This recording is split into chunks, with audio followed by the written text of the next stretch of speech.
Muchas gracias por la presentación, gracias a todos los asistentes.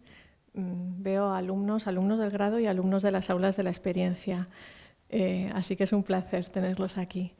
Bueno, voy a ir de pie, sentada, iré viendo cómo lo hago.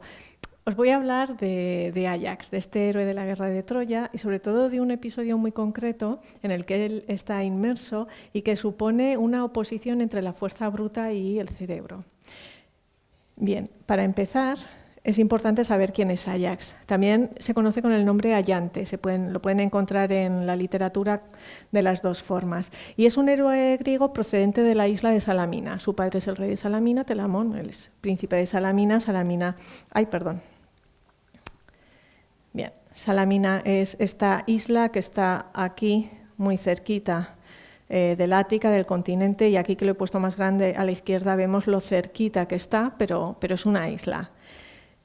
Bien, además de ser de tener origen en Salamina, se caracteriza por su gran tamaño. De hecho, se le llama Áyax el Grande porque hay otro Áyax en la Ilíada, que es Áyax el Pequeño, hijo de Oileo, y de otro lugar. No tienen nada que ver desde el punto de vista del parentesco, salvo que comparten el nombre.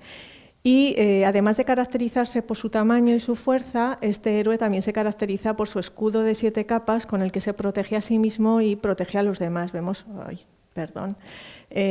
aquí la imagen de Áyax protegiéndose con el escudo. Como he dicho, Áyax es hijo de Telamón y eso lo convierte en primo de Aquiles, porque Telamón, padre de Áyax, y Peleo, padre de Aquiles, eran hermanos y los dos descendientes de Éaco.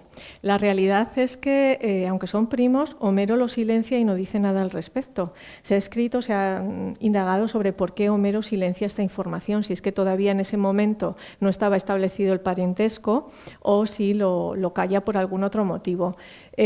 Probablemente Homero lo silencia porque quiere hacer de Aquiles el héroe principal de la Ilíada y que nadie le haga sombra, así que probablemente fue un silenciamiento voluntario por su parte. Y además este héroe, Áyax, es reconocido por todos como el mejor después de Aquiles. ¿De acuerdo? Pero aquí me voy a centrar sobre todo en un episodio relacionado con este héroe, que es el llamado Juicio de las Armas. Este es el episodio más importante en el que destaca relativo a este héroe. ¿Qué es el juicio de las armas? Bueno, en un momento dado de la guerra de Troya, como saben, Aquiles muere. Aquiles era hijo de Peleo, que era un mortal, y de Tetis, que era una diosa, pero él nace mortal. Cuando es pequeñito, tenemos aquí varias imágenes, Tetis lo mete en el agua, en un agua que tiene la capacidad de convertirlo, de hacerlo inmortal. Lo tenemos aquí en una versión el mosaico y aquí arriba lo vemos en escultura a Tetis metiendo a Aquiles en el agua, lo sujeta del pie de tal manera, del talón, que se moja entero y se hace inmortal, salvo en el talón que como lo tiene sujeto por ahí, pues no se moja y esa es su zona vulnerable. Bueno, pues precisamente muere por una flecha que le lanza Paris, ayudado por Apolo, y que le acierta en esa zona vulnerable. Bien, pues Aquiles muere. Y cuando muere, en la batalla, los troyanos evidentemente quieren hacerse con su cadáver como un trofeo. Entonces comienza una batalla en torno al cadáver de Aquiles. Bien, las armas de Aquiles eran importantes no solo porque eran las de Aquiles, sino porque esas armas las había forjado Hefesto, o con el nombre latino Vulcano, las había forjado para él. Tenemos aquí, es una imagen muy representada en el arte, tenemos la versión de Rubens, he puesto aquí de Tetis, recibiendo las armas de Aquiles las armas las recibe de Hefesto para dárselas a Aquiles. Aquí vemos a la izquierda una imagen de Van Dyck, también con Tetis recibiendo las armas del dios. Y aquí a la derecha de Renaud, una imagen de Tetis llevando las armas a Aquiles, que está sobre el cuerpo sin vida de Patroclo, lamentando su muerte. Y abajo lo tenemos en escultura, de nuevo Tetis llevando las armas llevándoselas a Aquiles. Bueno, pues esas armas, como digo, eran codiciadas, los troyanos intentan hacerse con ellas. Y Áyax entiende que las armas le corresponden a él, porque ya he dicho antes que es considerado el segundo mejor después de Aquiles. Entonces, si él es el mejor después de Aquiles, lo lógico es que cuando Aquiles muere, las armas sean para él. La cuestión es que Odiseo también reclama esas armas. Y los griegos tienen que decidir si las armas de Aquiles se las entregan a Áyax o a Odiseo. Y eso es lo que se conoce como el juicio de las armas, ese momento en el que los griegos tienen que enfrentarse a esa decisión y decidir a quién le entregan las armas. Bueno, pues los griegos entregan las armas a Odiseo y Áyax, considerándose deshonrado, finalmente se quita la vida, se suicida. Es el único héroe de la guerra de Troya que muere por su propia mano. Bien.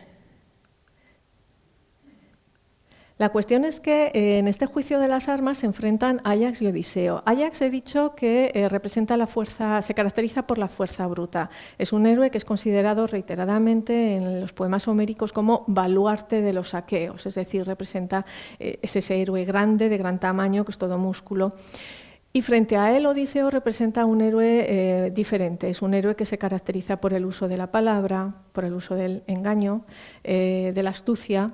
Así que ese enfrentamiento del juicio de las armas entre Áyax y Odiseo se ha visto también como un enfrentamiento entre el músculo y el cerebro, entre la fuerza y la razón, o la elocuencia, entre la acción y la palabra. ¿De acuerdo? Bien, pues yo lo que quiero hacer a continuación es mostrar cómo se presenta esa escena del juicio de las armas en la literatura y también cómo se evalúa ese episodio en diferentes momentos. Y he elegido 4 momentos fundamentalmente.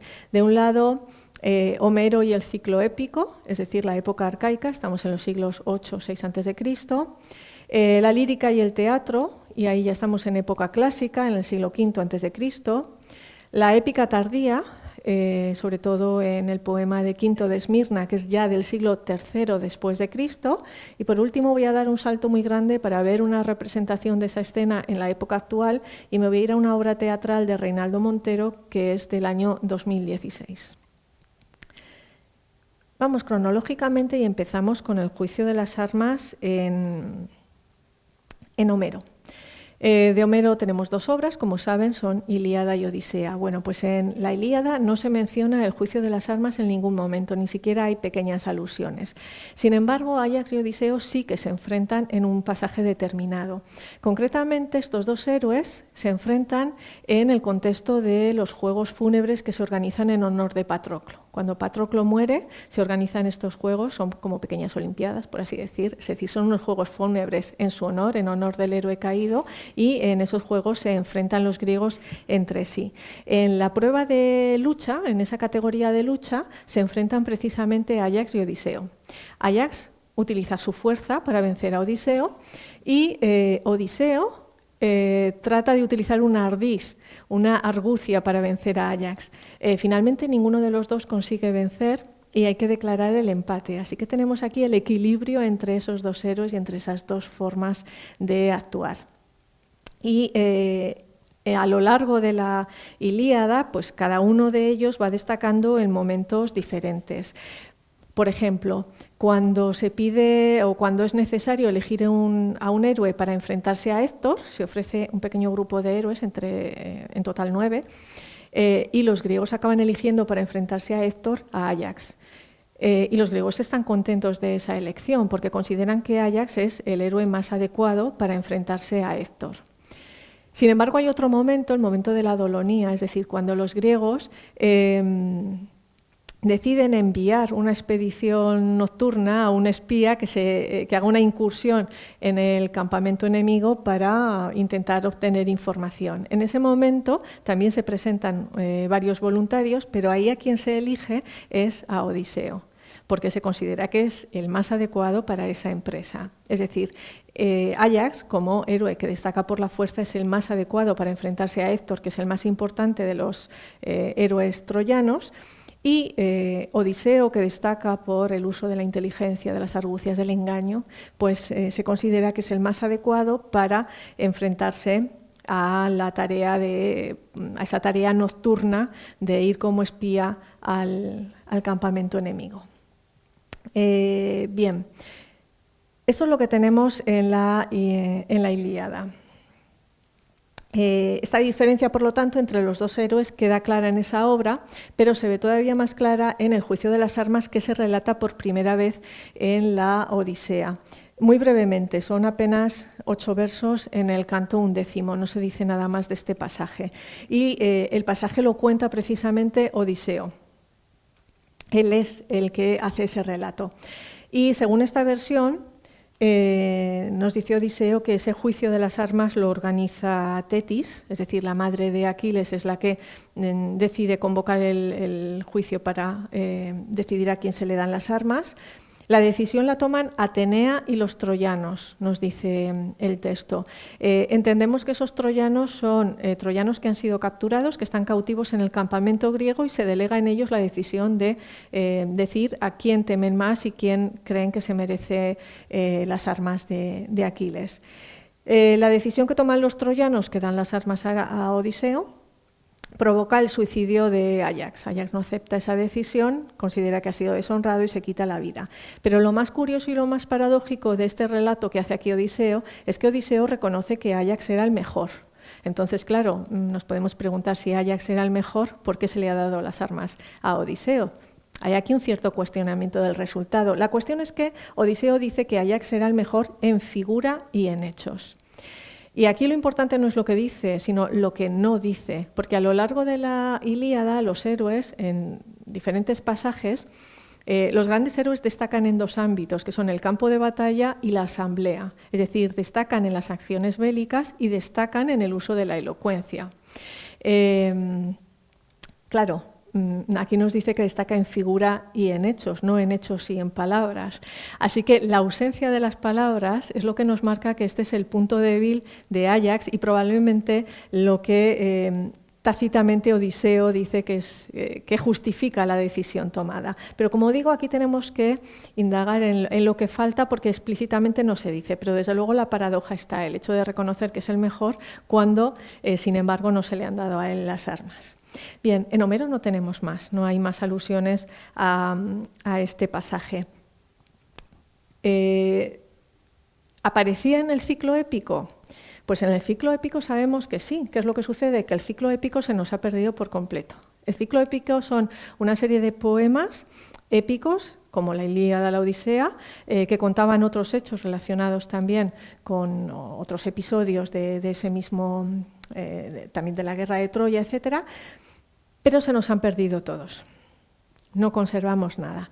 Afortunadamente, sin embargo, tenemos un resumen breve que hizo un autor llamado Proclo en el siglo V después de Cristo. Y gracias a ese resumen, que sí que se ha conservado, sabemos algo de lo que había en ese ciclo épico y sabemos que estaba el juicio de las armas. Bien, Proclo primero menciona la Etiópida, un poema épico titulado Etiópida. Y nos dice que en este poema Aquiles muere. Y cuando Aquiles muere, como digo, se inicia un combate entre griegos y troyanos en torno al cadáver de Aquiles. Los griegos luchan para defender a Aquiles y los troyanos acometen para intentar quedarse con su cadáver y con las armas.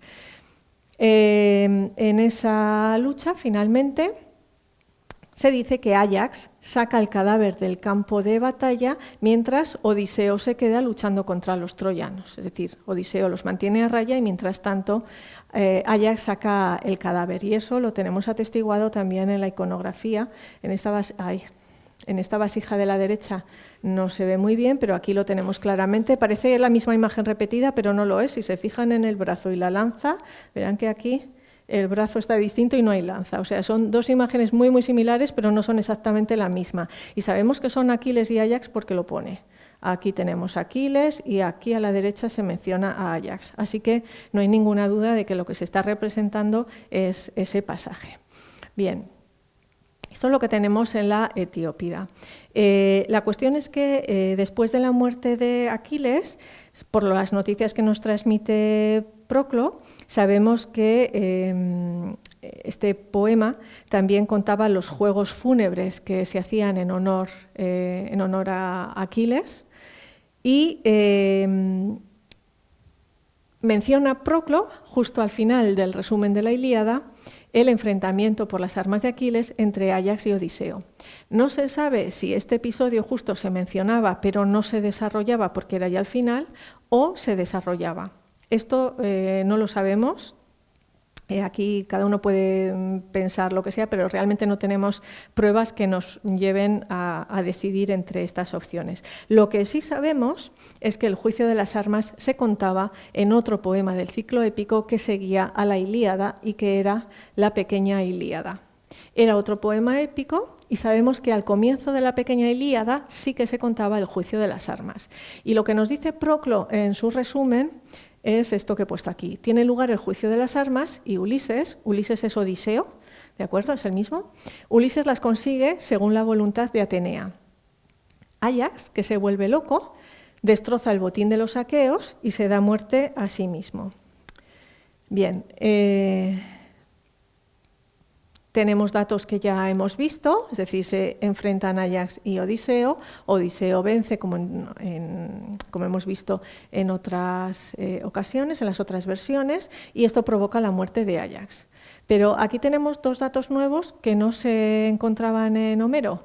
De un lado, el hecho de que Áyax se vuelve loco y que antes de morir destroza el botín de los aqueos. Estos dos datos son novedosos. Así que vamos a guardarlos un poco en la memoria. Nos lo dice, sabemos que estaba en la Pequeña Ilíada, pero no sabemos cómo se producían esos hechos. Esta muerte de Áyax está también muy presente y muy desarrollada en el arte. Lo vemos aquí a la izquierda. Bueno, Áyax se mata en todas las versiones de la misma manera. Él clava la espada, la pone en tierra y se arroja sobre la espada. Entonces tenemos aquí en esta vasija de la izquierda la preparación. Áyax está poniendo la espada en la tierra. Y luego tenemos distintas versiones, aquí en una vasija también, echado ya sobre la espada, muerto. Aquí lo tenemos en versión en piedra y aquí en una versión más tardía creo que es óleo. En todos los casos siempre igual. Y siempre, fíjense, por la axila. Esto no es casual, ¿eh? Tiene también su explicación. Bueno, entonces, esta es la versión que sabemos que tenía lugar en la Pequeña Ilíada. Pero Proclo no nos dice más. Nos cuenta esto, que ya ven que es una frase poco más, y sigue contando lo que había en el resto de la Ilíada. El resumen de Proclo es muy parco. Lo que pasa es que en este caso tenemos suerte porque hemos conservado un escolio que nos da más información sobre la Pequeña Ilíada. Es un escolio a un verso de una obra de Aristófanes. Los escolios, por si acaso les explico, son pequeñas notas que se escribían en los márgenes. Es decir, alguien leía una obra y quería hacer un comentario y lo escribía en un margen, en el margen del soporte. Bueno, pues Aristófanes es un autor de comedias del siglo V a.C. y tiene una comedia titulada Caballeros. Y en relación el verso 1056 de esa comedia titulada Caballeros dice así: hasta una mujer llevaría un fardo si se lo pone en la cabeza un hombre. Y a raíz de esta frasecita, de este verso, se escribe el escolio que les pongo aquí. Y dice el escoliasta: la historia se desarrolla del modo siguiente. Disputaban a propósito de sus proezas Áyax y Ulises, según dice el autor de la Pequeña Ilíada. Néstor aconsejó a los griegos que enviaran a algunos de ellos al pie de las murallas de los troyanos y prestaran oídos a lo que se decía sobre el valor de los citados héroes. Los enviados oyeron hablar a unas muchachas que discutían entre sí. Una decía que Áyax era mucho más valiente que Ulises, precisándolo del siguiente modo: pues Áyax levantó y sacó del combate al héroe Pelida. El héroe Pelida es Aquiles porque es hijo de Peleo, y el divino Ulises no quería. Pero la otra respondió a instancias de Atenea: ¿cómo proclamaste eso? ¿Cómo dijiste una mentira sin decoro? Es decir, la segunda a instancias de Atenea defiende que lo más heroico es quedarse luchando. Bien, pues esto es lo que nos dice el escoliasta y nos da información que habíamos perdido sobre la forma en la que se presentaba el juicio de las armas en la pequeña Ilíada. Bien, en primer lugar, vemos en este texto que los griegos también aquí delegan la decisión en los troyanos, igual que en la Odisea, solo que en este caso no son los troyanos que están cautivos en el campo de batalla, sino que son los troyanos que están en Troya, y para conocer su opinión se envían a alguien que vaya junto a las murallas y que se quede escuchando a ver qué se cuenta. Aunque la decisión se delega en los troyanos, vemos que Atenea interviene a favor de Odiseo, porque la segunda muchacha, que es la que va a defender a Odiseo y la que decanta la balanza a favor de ese héroe, utiliza un argumento a instancias de Atenea, o sea que Atenea ahí tiene su papel y es la que interviene de algún modo para defender o para hacer que se decida a favor de Odiseo, con lo cual esto coincide con la versión que tenemos de Proclo, donde nos dice que Ulises consigue las armas según la voluntad de Atenea. Es decir, se ha delegado la decisión en los troyanos, pero Atenea tiene mucho que ver con ella. Bien, quienes hablan en este caso son dos muchachas. Y el argumento que utilizan para comparar a Áyax y Odiseo está relacionado con la función que estos dos héroes cumplieron en la defensa del cuerpo del cadáver de Aquiles. Es decir, hay dos funciones que hacer para salvar al héroe, bueno, para salvar su cadáver, sacarlo del campo de batalla y quedarse luchando para protegerlo. Bien, pues es este reparto de funciones lo que aquí justifica que la decisión se tome a favor de Odiseo. La primera joven considera que la función más honrosa es sacar el cadáver del cuerpo de batalla, por eso defiende a Áyax, pero la segunda se impone y considera que lo más heroico es quedarse luchando contra los troyanos. Y esta versión que da este Escolio coincide perfectamente con lo que veíamos en la Etiópida, ¿verdad? Áyax saca el cadáver del campo de batalla, que tenemos además atestiguado en la iconografía, y Odiseo lucha contra los troyanos. Así que decimos, pues qué bien, todo nos cuadra. Pero resulta que no, ¿por qué?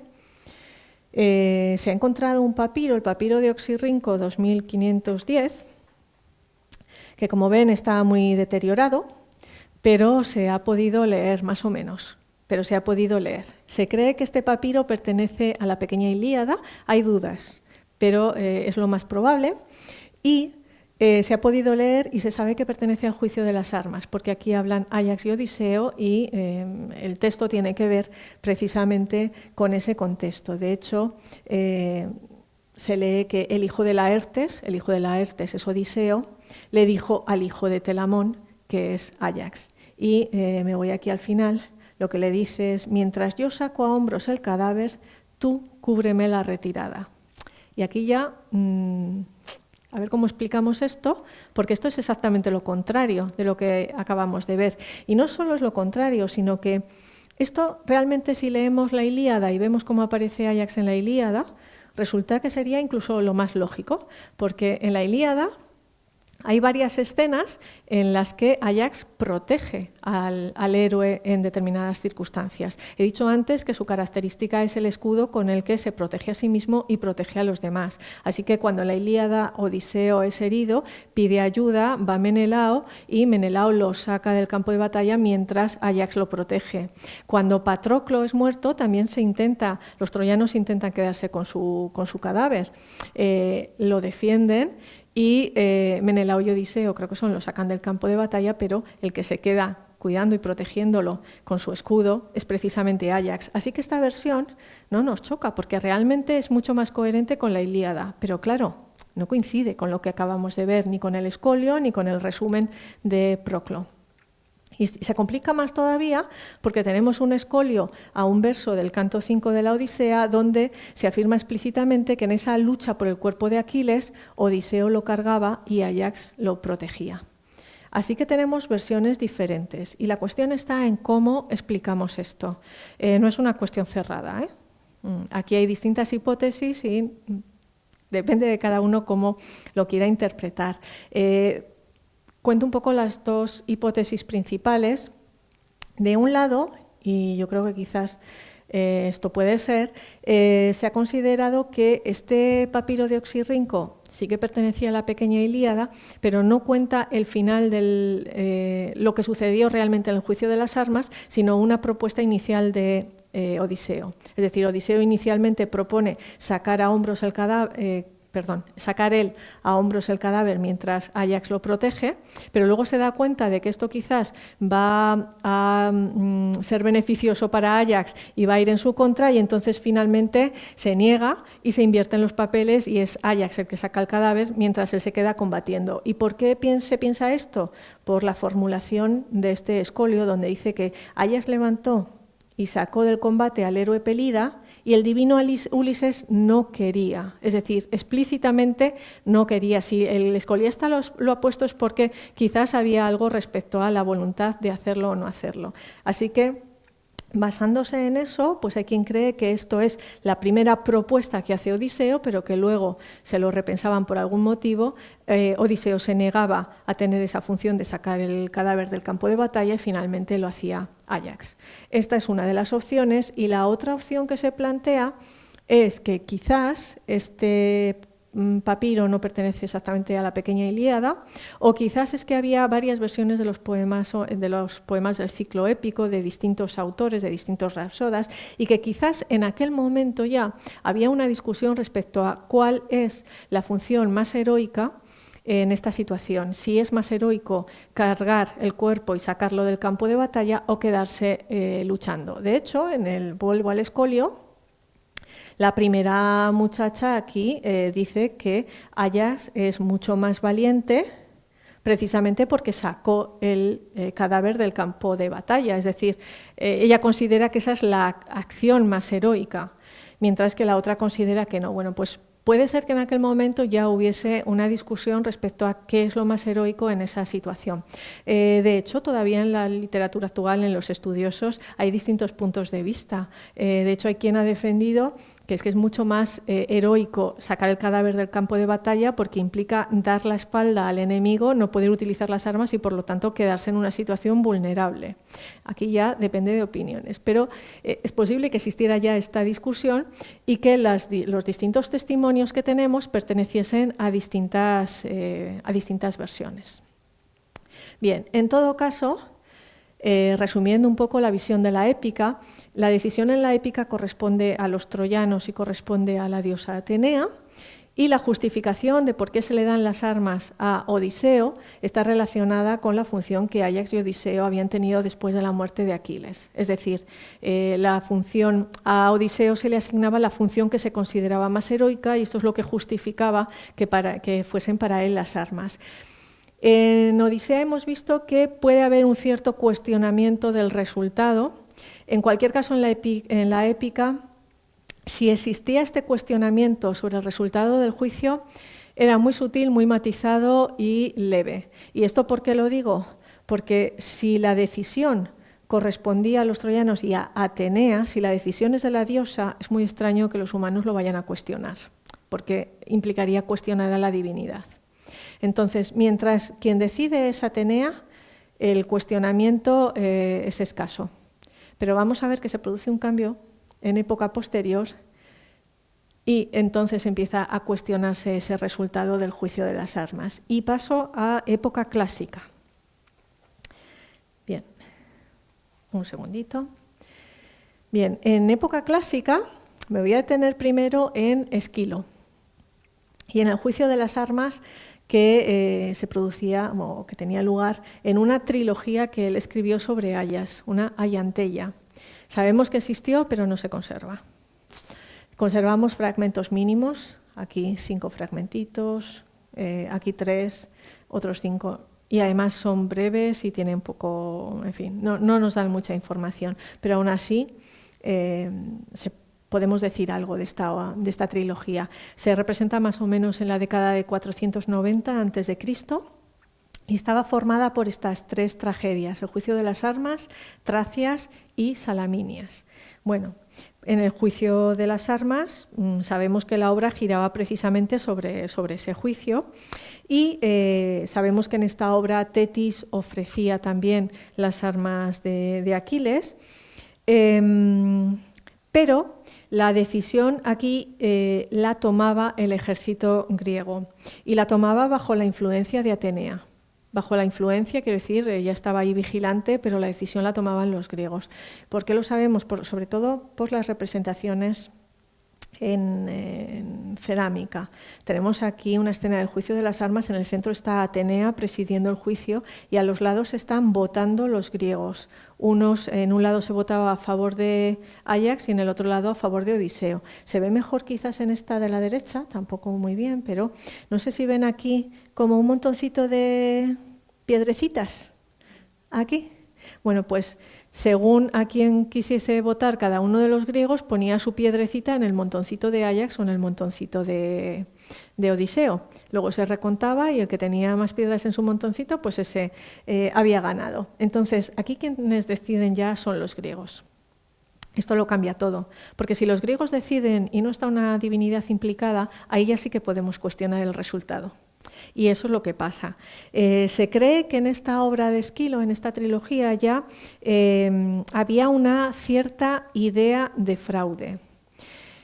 No lo podemos asegurar, pero ¿por qué se ha defendido esto? Bueno, porque en una obra posterior que sí que se conserva, en Euménides de Esquilo, hay también una escena de juicio, por otro motivo, pero hay una escena de juicio, y en un momento dado de esa escena de juicio, Apolo le pide al jurado que cuente bien los votos.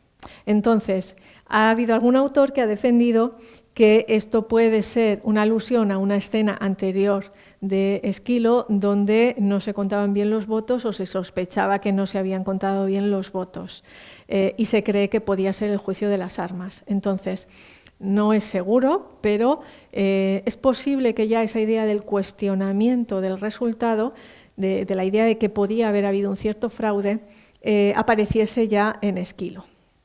Bien, la decisión aquí de entregar las armas a Odiseo provocaba también el suicidio de Áyax. No parece que hubiera ninguna alusión a la matanza de los rebaños que hemos visto antes en la pequeña Ilíada, aquí sigue sin aparecer.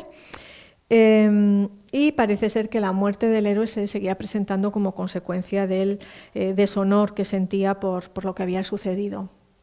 Y en Salaminias se cree que la trama se centraba en las consecuencias de la muerte de Áyax para su familia. Es decir, después de la muerte del héroe, su hermano Teucro vuelve a su patria, Salamina, junto con la concubina de Áyax, Tecmesa, y su hijo Eurísaces, y el padre de Áyax, Telamón, se enfada con Teucro y le acusa de no haber sido capaz de defender a su hermano y lo desterraba y Teucro se iba al exilio, ¿de acuerdo?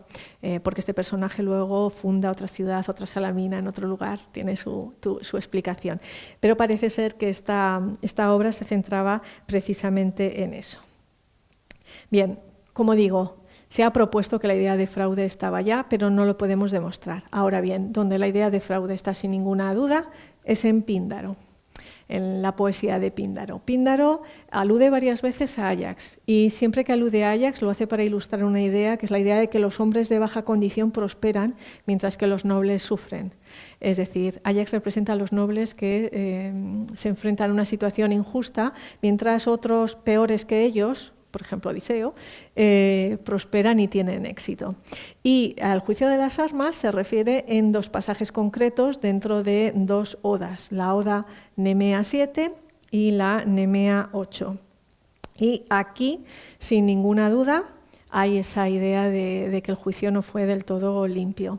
La responsabilidad del juicio es absolutamente de los griegos. Atenea no interviene en esa decisión en Píndaro. Lo que he dicho antes, si Atenea no interviene, hay vía libre, por así decir, para cuestionar el resultado porque ya la decisión es absolutamente humana. Bien, y Píndaro insinúa que ha habido un juego sucio, es decir, que no se ha actuado de forma limpia en esa decisión.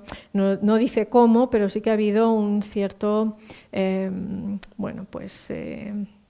interés en favorecer de algún modo a a Odiseo.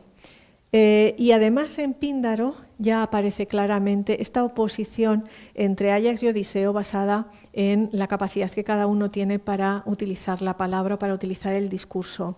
Píndaro pone de relieve la falta de elocuencia en Áyax y subraya la elocuencia de Odiseo, pero sobre todo la capacidad de Odiseo para utilizar el engaño, para mentir y así conseguir lo que quiere a base de mentiras. Incide también fuertemente Píndaro en la superioridad de Áyax. En su versión, Áyax sin ninguna duda es superior y por lo tanto el hecho de que se decida entregar las armas a Odiseo se presenta así aquí como una clara injusticia. Bien, esto en Píndaro. Y la idea también de un cierto juego sucio aparece en el Áyax de Sófocles. El Áyax de Sófocles es otra tragedia, en este caso de Sófocles, se representa en torno a la década de 450-440 a.C. y es una tragedia que sí que conservamos, es una de las 7 tragedias de Sófocles conservadas. Y en esta versión, de nuevo, quienes deciden son los griegos. Aquí no sabemos si todos los griegos o solo los líderes, los más importantes, pero deciden sin duda los griegos. Atenea no tiene nada que ver con la decisión. Y cuando los griegos deciden dar las armas a Odiseo, Áyax no lo acepta y entonces decide tomar las armas contra sus propios compañeros de fila, contra los griegos. Pero Atenea interviene, le priva de la razón, lo vuelve loco y él acaba matando a los rebaños creyendo que está matando a los griegos. Tenemos ya este detalle de la matanza de los rebaños que veíamos en la pequeña Ilíada. Aparece aquí, Áyax mata a los rebaños, tenemos la imagen en esta de la izquierda, Áyax matando ahí a los rebaños y luego una vez que recobra la razón y se da cuenta de lo que ha hecho, evidentemente se lamenta. Tenemos aquí una imagen de Áyax lamentándose y aquí están Tecmesa y Eurísaces. Y considerando que ha quedado completamente deshonrado después de lo que ha sucedido, se quita la vida. Y tenemos también esta imagen conocida de Áyax ya muerto con la espada que se ve aquí y Tecmesa cubriéndolo con una manta. Bien, aquí aparecen esos 2 detalles que aparecían en la pequeña Ilíada, lo recuerdo, donde se nos dice que Áyax se vuelve loco y destroza el botín de los rebaños antes de darse muerte. Esto quiere decir que lo que cuenta que lo que cuenta Sófocles coincide con la versión de la pequeña Ilíada. No, sabemos que existía esto, pero no sabemos si la forma en la que se desarrollaban estos hechos es exactamente la misma o no.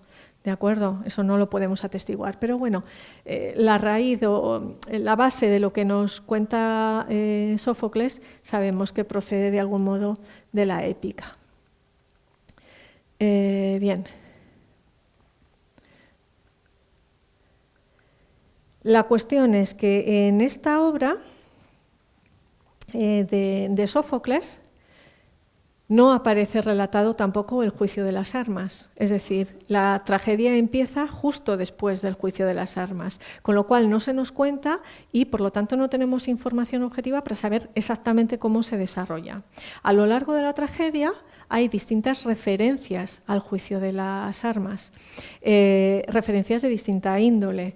Áyax y los partidarios de Áyax, su hermano Teucro fundamentalmente, consideran que la decisión, que el juicio ha estado manipulado, es decir, que los líderes del ejército se han aliado de algún modo con Odiseo para negarle a él las armas, aunque él es el que más se las merecía porque es el segundo después de Aquiles, el mejor después de Aquiles. Sin embargo, Odiseo y los partidarios de Odiseo, que son fundamentalmente los atridas, Agamenón y Menelao, defienden que el juicio fue legítimo, que no hubo ningún tipo de manipulación y que censuran sobre todo a Áyax por no ser capaz de aceptar el resultado. ¿Quién tiene razón?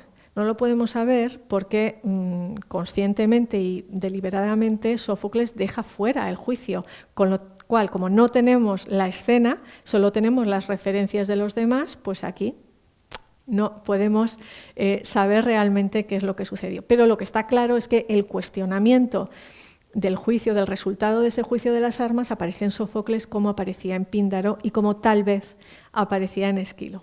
¿De acuerdo? En época clásica se insinúa que existe esa manipulación del juicio. Bien.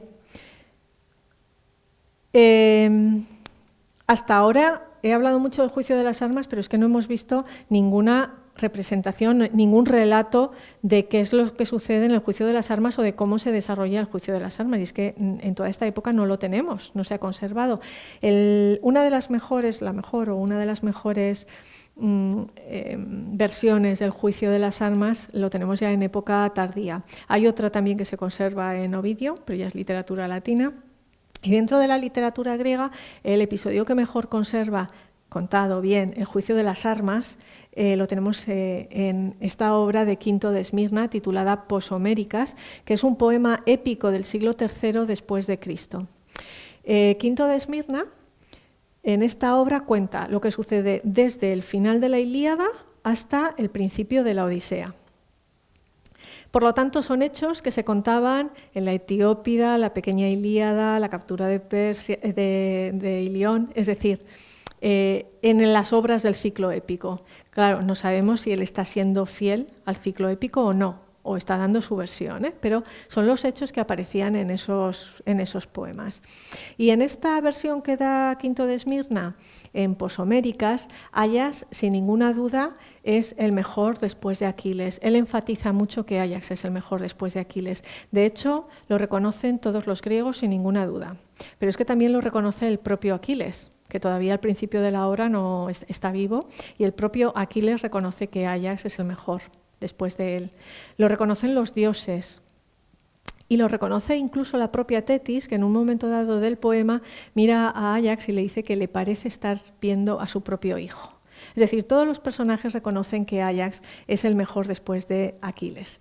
Y cuando se cuenta con detalle la lucha entre griegos y troyanos en torno al cadáver de Aquiles, una vez que Aquiles muere, en ese momento también Quinto de Esmirna enfatiza sin ninguna duda el papel de Áyax. De todos los héroes que participan ahí en la guerra, en esa batalla, el héroe que tiene la función principal sin ninguna duda es Áyax. De esto no hay duda. Ahora bien, cuando Quinto de Esmirna explica cómo se saca el cadáver de Aquiles del campo de batalla, resulta que no dice quién lo hace, dice que lo sacaron los reyes. Utiliza un basilees, los reyes.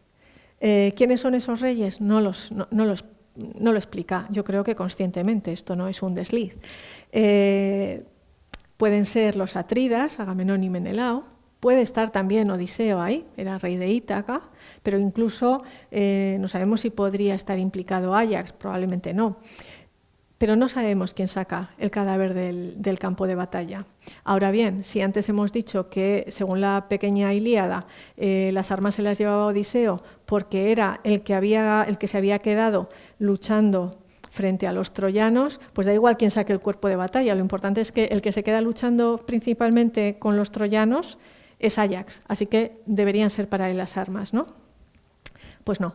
Aquí se vuelve a delegar la decisión en los troyanos. Esta vez son troyanos que están cautivos en el campamento griego, igual que en la Odisea, pero Atenea no interviene, ¿de acuerdo? Solo los troyanos.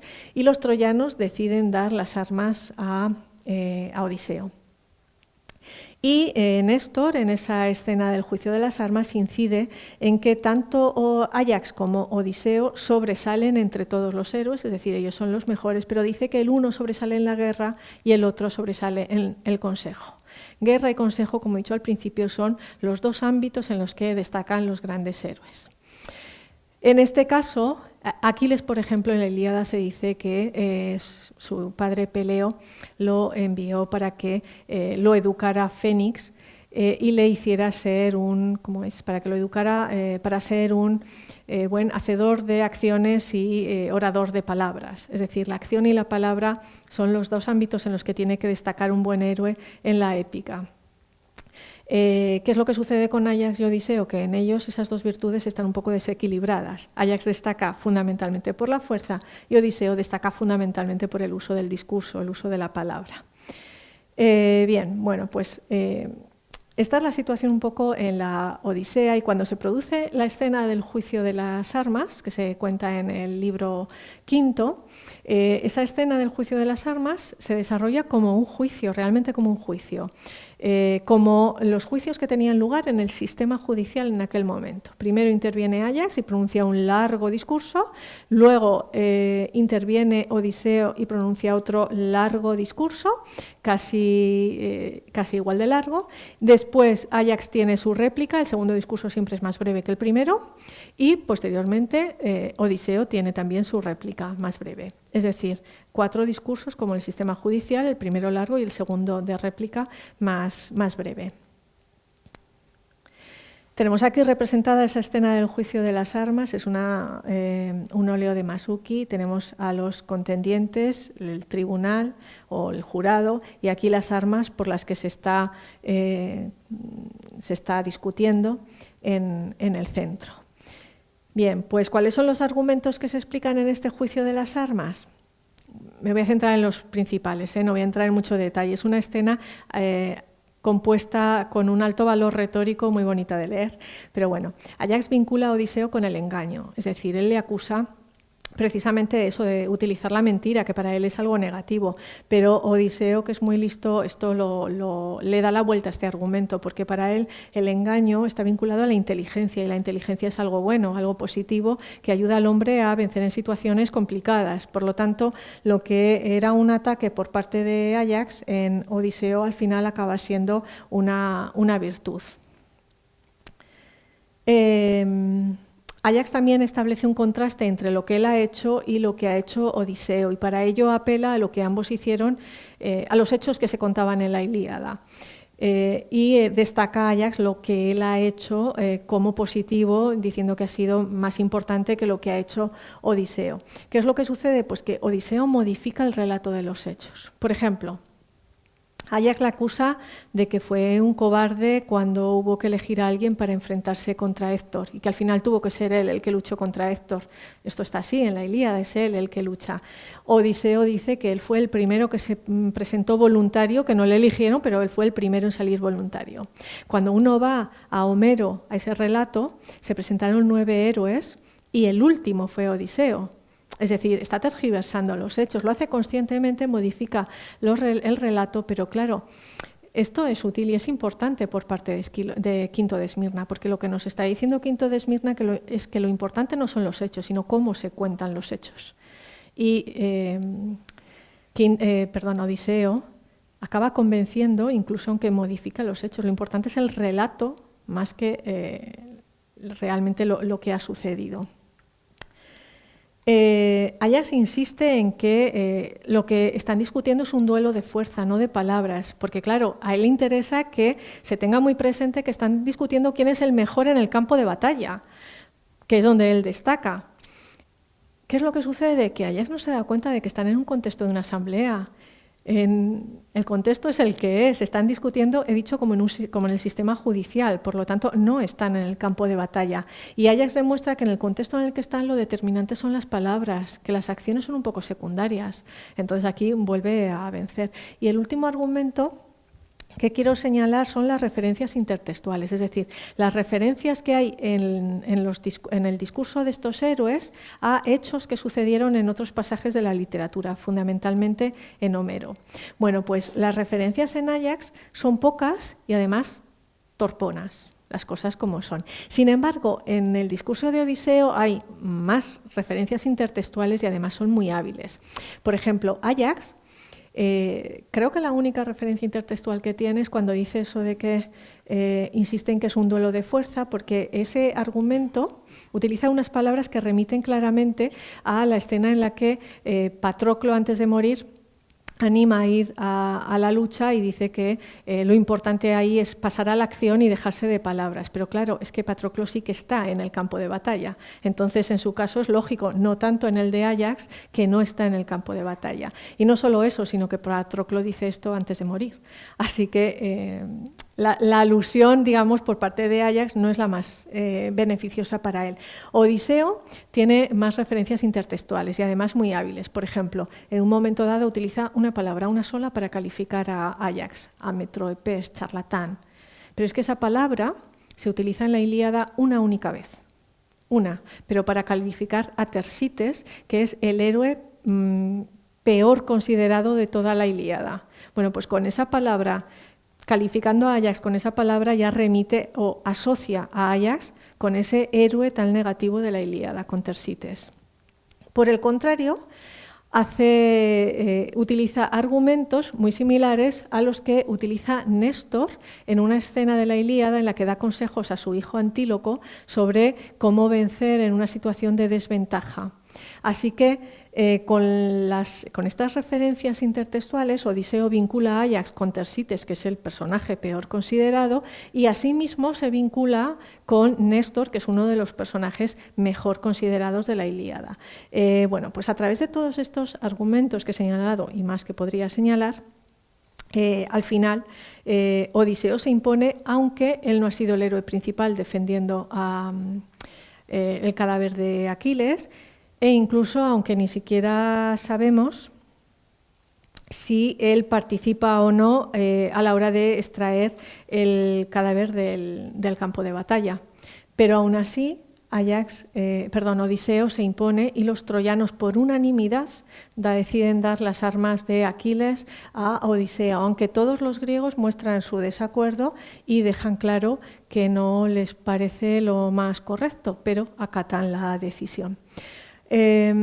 Así que, muy importante, en esta obra, Quinto de Esmirna, muestra que el discurso es tan importante que determina la realidad incluso en contra de los hechos. Es decir, ya no importa quién ha defendido el cadáver, quién ha tenido la mejor función, como veíamos en la épica arcaica. Lo que importa es cómo se cuentan las cosas. Lo que importa es el relato, la importancia de la palabra, más que los hechos en sí mismos. Los hechos los podemos tergiversar si hablamos bien y somos capaces de convencer de que la realidad fue como nosotros la contamos.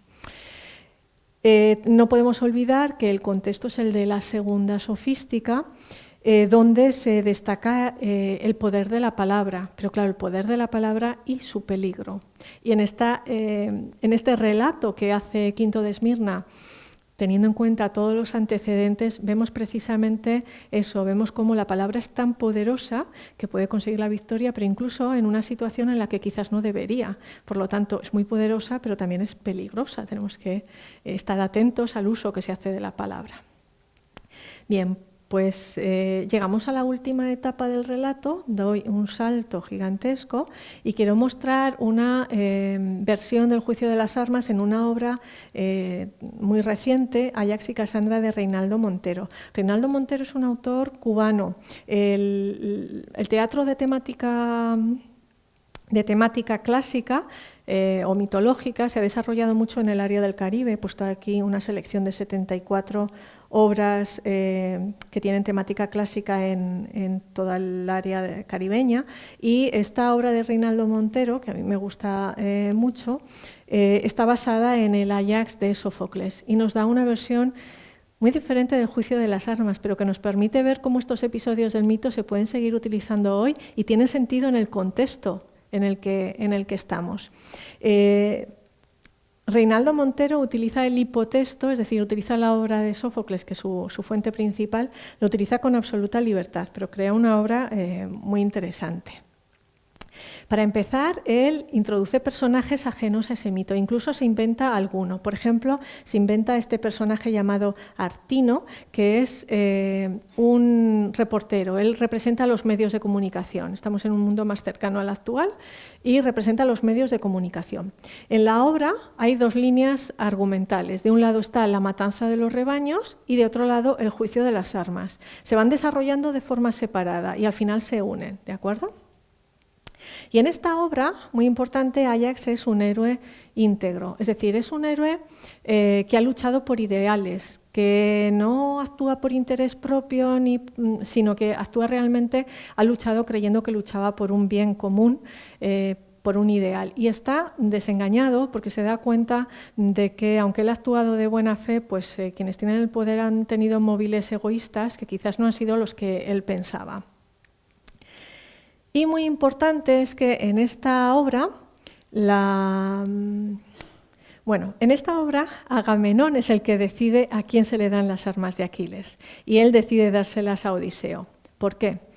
Porque Odiseo es un héroe que se mueve por intereses, que se mueve por lo que le conviene o no le conviene, y que por lo tanto en una situación determinada se puede plegar a negociar algo. Así que Agamenón entiende que a él le conviene tener contento y dar las armas a alguien así, que le puede devolver el favor en el futuro, por así decir.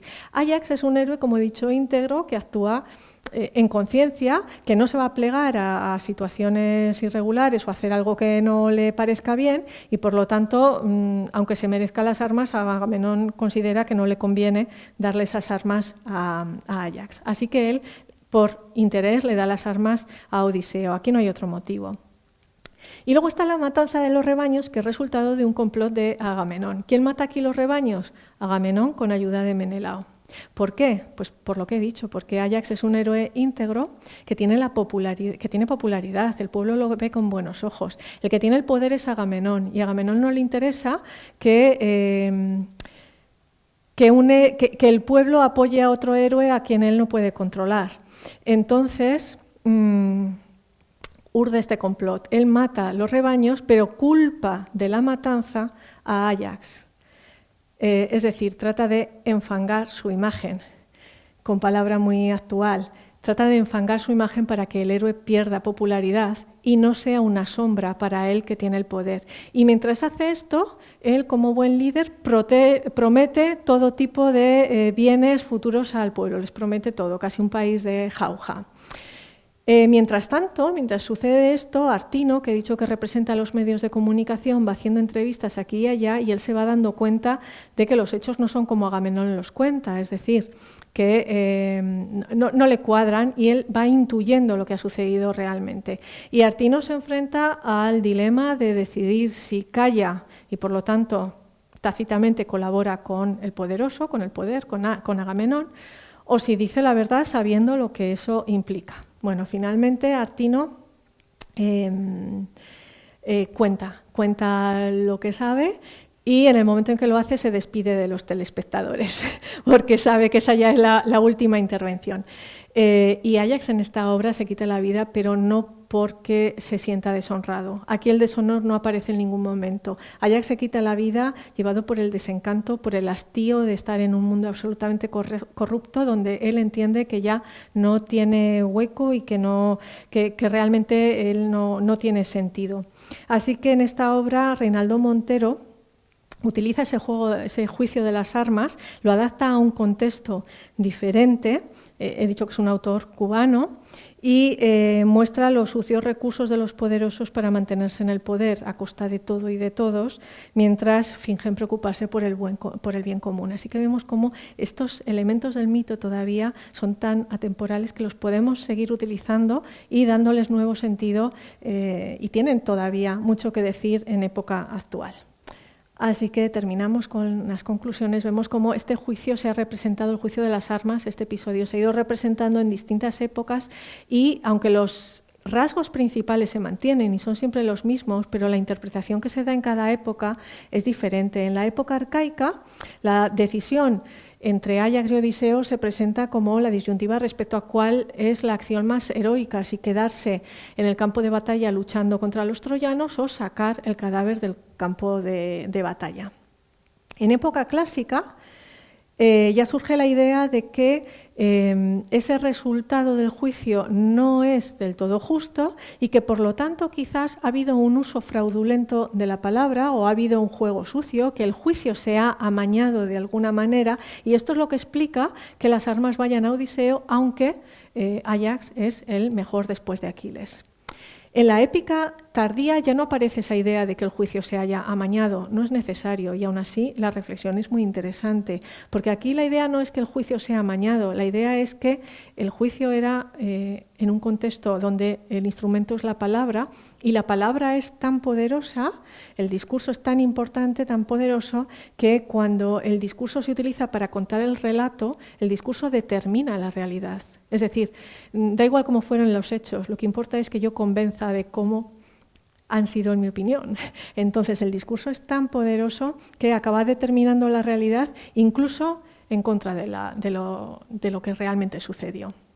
Y en época contemporánea vimos cómo ese pasaje se ha utilizado también implicando una reflexión sobre la corrupción, etcétera. Es decir, la victoria de Odiseo aquí se ve como la victoria de la corrupción sobre la integridad. Otra vez hay un cuestionamiento, pero llevado a un contexto mucho más actual. En definitiva, este juicio de las armas, como pongo aquí, fomenta a lo largo de la historia esta reflexión sobre el valor que tiene la palabra, que tiene un gran potencial, pero también es absolutamente peligrosa. Y eso es todo. Muchas gracias.